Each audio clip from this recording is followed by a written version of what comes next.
Okay, so coming back over here, what I want to talk about in this one is understanding your mark making, understanding where your focal point and how movement is working with that focal point. So when I started this, I knew that the focal point was going to be in this area, right over here. And what I want to think about is how are those lines going to be working to that area? And you don't want your lines to always be consistent and boring and, throughout the entire picture. You want it to be kind of a little bit unpredictable, and some lines are going to matter more than others. So what I mean by that is here's my focal point. How am I going to create value in line to that? So I am purposely, there's a nice coarse shadow that is happening here, and I wanted it to help kind of lead to the focal point. Or how can I trap that energy using lines?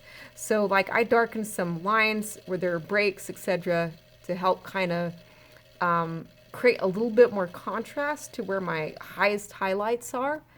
And I also have the shoulder that can lean a line right over here. Even in the background, what is happening in the background?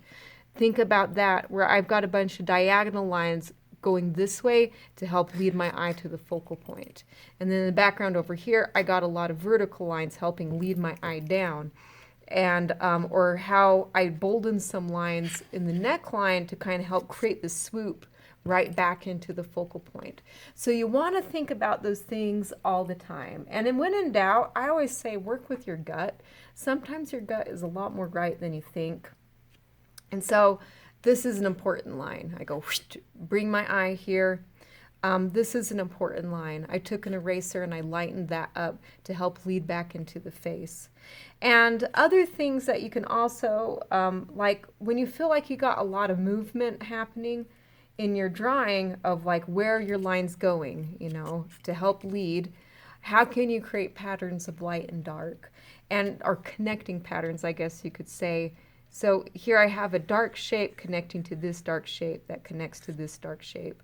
Or I have this light shape that connects to that light shape, that light shape, that light shape, to this light shape way down here in the bottom. That it is all connecting. And that just helps with the movement. So lots of stuff to think about in a drawing. You're not just mindlessly making marks. And think about how it's working all together as a whole.